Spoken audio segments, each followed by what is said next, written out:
Mr. Secretary General, Mr. President, distinguished delegates, ladies and gentlemen,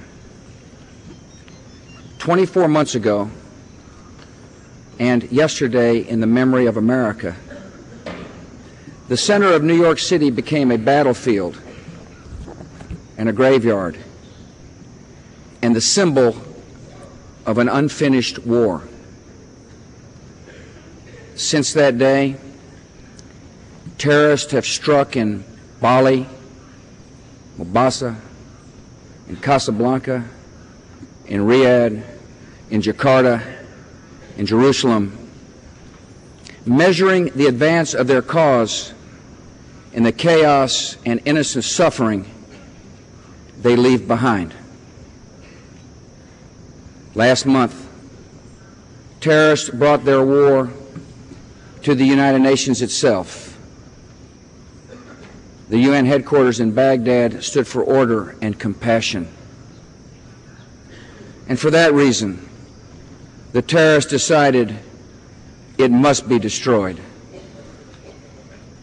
Among the 22 people who were murdered was Sergio Vieira de Mello. Over the decades, this good and brave man from Brazil gave help to the afflicted in Bangladesh, Cyprus, Mozambique, Lebanon, Cambodia, Central Africa, Kosovo, and East Timor, and was aiding the people of Iraq in their time of need. America joins you, his colleagues, in honoring the memory of Senor Vieira de Mello and the memory of all who died with him in the service to the United Nations. By the victims they choose and by the means they use, the terrorists have clarified the struggle we are in. Those who target relief workers for death have set themselves against all humanity. Those who incite murder and celebrate suicide reveal their contempt for life itself.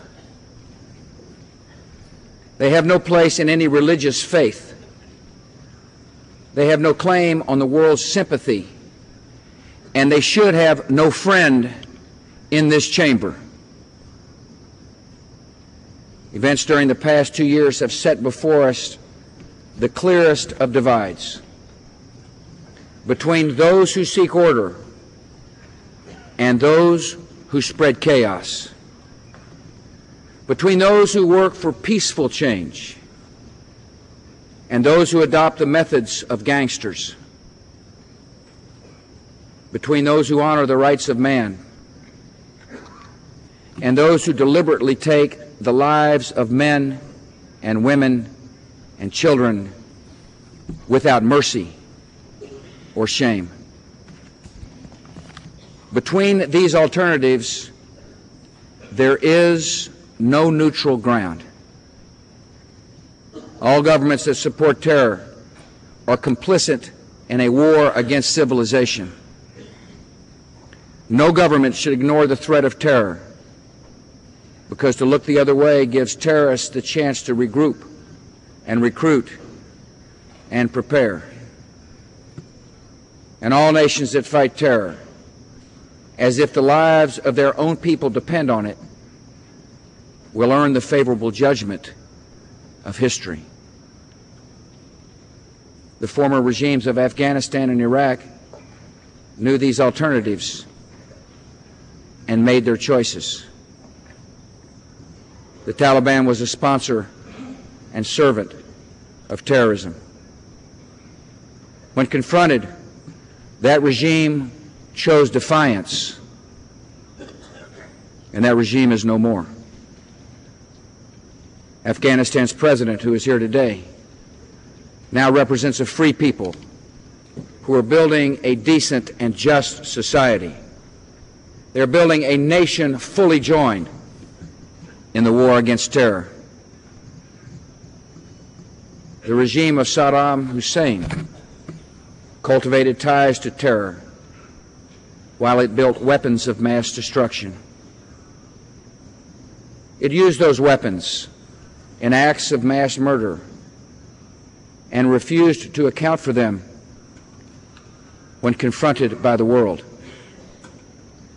The Security Council was right to be alarmed. The Security Council was right to demand that Iraq destroy its illegal weapons and prove that it had done so. The Security Council was right to vow serious consequences if Iraq refused to comply. And because there were consequences, because a coalition of nations acted to defend the peace and the credibility of the United Nations, Iraq is free. And today we are joined by representatives of a liberated country. Saddam Hussein's monuments have been removed, and not only his statues. The true monuments of his rule and his character, the torture chambers,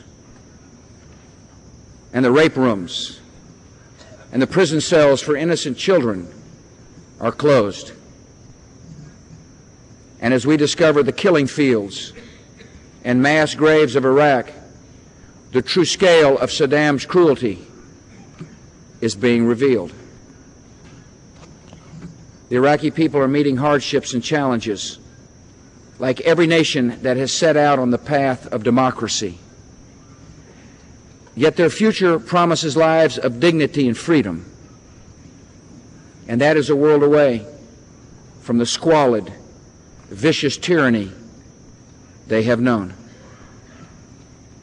Across Iraq, life is being improved by liberty. Across the Middle East, people are safer because an unstable aggressor has been removed from power. Across the world, nations are more secure because an ally of terror has fallen.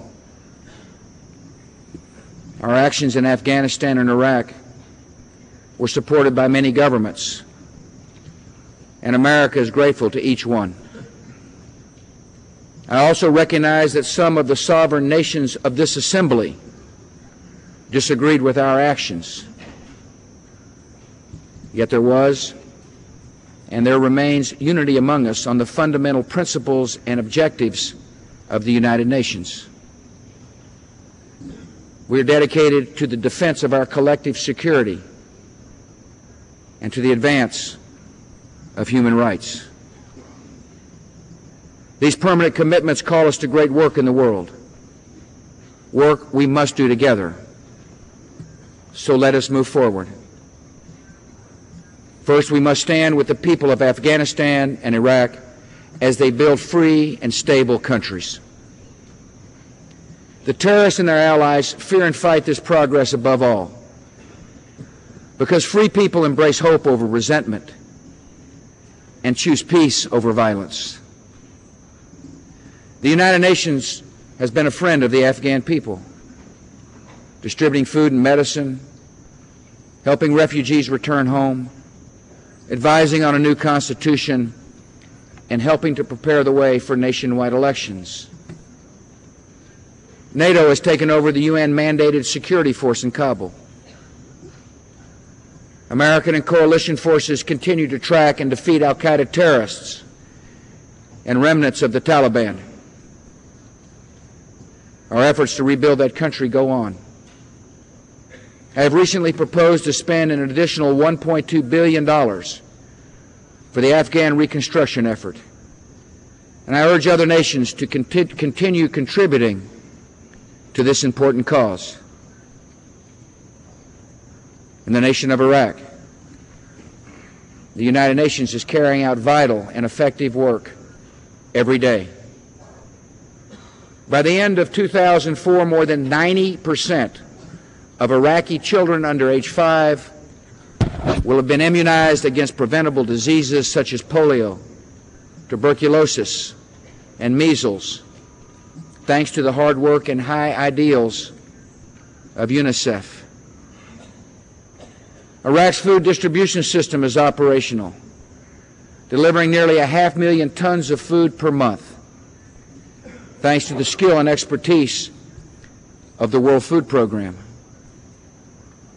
Our international coalition in Iraq is meeting its responsibilities. We're conducting precision raids against terrorists and holdouts of the former regime. These killers are at war with the Iraqi people. They have made Iraq the central front in the war on terror, and they will be defeated. Our coalition has made sure that Iraq's former dictator will never again use weapons of mass destruction. We are interviewing Iraqi citizens and analyzing records of the old regime to reveal the full extent of its weapons programs and its long campaign of deception. We're training Iraqi police and border guards in a new army so the Iraqi people can assume full responsibility for their own security. And at the same time, our coalition is helping to improve the daily lives of the Iraqi people. The old regime built palaces while letting schools decay. So we are rebuilding more than 1,000 schools. The old regime starved hospitals of resources. So we have helped to supply and reopen hospitals across Iraq. The old regime built up armies and weapons while allowing the nation's infrastructure to crumble. So we are rehabilitating power plants, water and sanitation facilities, bridges, and airports. I propose to Congress that the United States provide additional funding for our work in Iraq, the greatest financial commitment of its kind since the Marshall Plan. Having helped to liberate Iraq, we will honor our pledges to Iraq.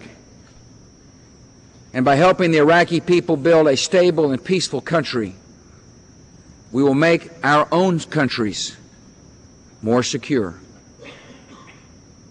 The primary goal of our coalition in Iraq is self-government for the people of Iraq, reached by orderly and democratic process. This process must unfold according to the needs of Iraqis, neither hurried nor delayed by the wishes of other parties. And the United Nations can contribute greatly to the cause of Iraq self-government. America is working with friends and allies on a new Security Council resolution, which will expand the UN's role in Iraq. As in the aftermath of other conflicts, the United Nations should assist in developing a constitution, in training civil servants, and conducting free and fair elections. Iraq now has a governing council, the first truly representative institution in that country. Iraq's new leaders are showing the openness and tolerance that democracy requires, and they're also showing courage. Yet every young democracy needs the help of friends. Now the nation of Iraq needs and deserves our aid, and all nations of goodwill should step forward and provide that support. The success of a free Iraq will be watched and noted throughout the region. Millions will see that freedom, equality, and material progress are possible at the heart of the Middle East. Leaders in the region will face the clearest evidence that free institutions and open societies are the only path to long-term national success and dignity. And a transformed Middle East would benefit the entire world by undermining the ideologies that export violence to other lands. Iraq as a dictatorship had great power to destabilize the Middle East. Iraq as a democracy will have great power to inspire the Middle East. The advance of democratic institutions in Iraq is setting an example that others, including the Palestinian people, would be wise to follow. The Palestinian cause is betrayed by leaders who cling to power by feeding old hatreds and destroying the good work of others. The Palestinian people deserve their own state, and they will gain that state by embracing new leaders committed to reform, to fighting terror, and to building peace. All parties in the Middle East must meet their responsibilities and carry out the commitments they made at Aqaba. Israel must work to create the conditions that will allow a peaceful Palestinian state to emerge. And Arab nations must cut off funding and other support for terrorist organizations. America will work with every nation in the region that acts boldly for the sake of peace. The second challenge we must confront together is the proliferation of weapons of mass destruction. Outlaw regimes that possess nuclear, chemical, and biological weapons and the means to deliver them would be able to use blackmail and create chaos in entire regions. These weapons could be used by terrorists to bring sudden disaster and suffering on a scale we can scarcely imagine. The deadly combination of outlaw regimes and terror networks and weapons of mass murder is a peril that cannot be ignored or wished away. If such a danger is allowed to fully materialize, all words, all protests will come too late. Nations of the world must have the wisdom and the will to stop grave threats before they arrive.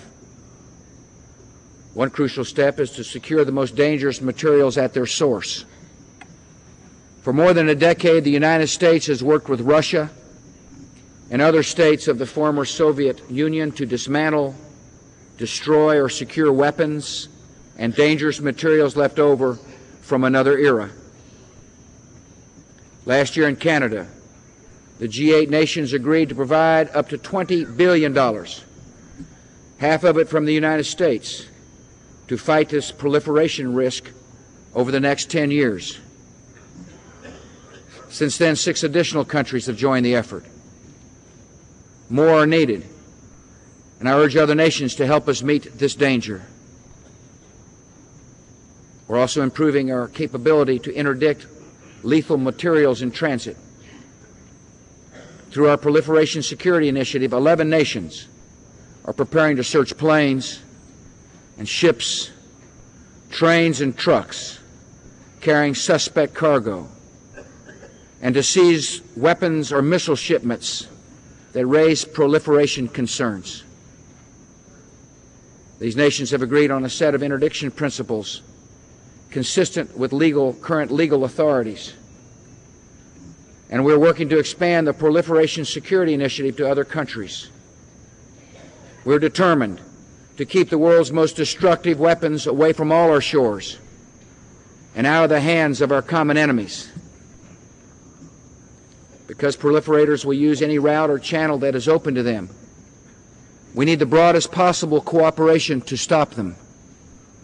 Today, I ask the UN Security Council to adopt a new anti-proliferation resolution. This resolution should call on all members of the UN to criminalize the proliferation of weapons of mass destruction, to enact strict export controls consistent with international standards, and to secure any and all sensitive materials within their own borders. The United States stands ready to help any nation draft these new laws and to assist in their enforcement. A third challenge we share is a challenge to our conscience. We must act decisively to meet the humanitarian crises of our time. The United States has begun to carry out the emergency plan for AIDS relief, aimed at preventing AIDS on a massive scale and treating millions who have the disease already. We have pledged $15 billion over 5 years to fight AIDS around the world. My country is acting to save lives from famine as well. We're providing more than $1.4 billion in global emergency food aid. And I've asked our United States Congress for $200 million for a new famine fund so we can act quickly when the first signs of famine appear. Every nation on every continent should generously add their resources to the fight against disease and desperate hunger. There's another humanitarian crisis spreading, yet hidden from view. Each year, an estimated 800,000 to 900,000 human beings are bought, sold, or forced across the world's borders. Among them are hundreds of thousands of teenage girls and others as young as 5 who fall victim to the sex trade. This commerce in human life generates billions of dollars each year, much of which is used to finance organized crime. There's a special evil in the abuse and exploitation of the most innocent and vulnerable. The victims of sex trade see little of life before they see the very worst of life, an underground of brutality and lonely fear. Those who create these victims and profit from their suffering must be severely punished. Those who patronize this industry debase themselves and deepen the misery of others. And governments that tolerate this trade are tolerating a form of slavery. This problem has appeared in my own country, and we are working to stop it.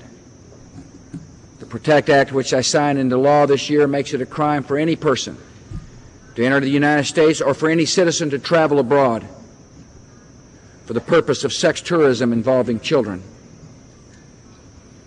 The Department of Justice is actively investigating sex tour operators and patrons who can face up to 30 years in prison.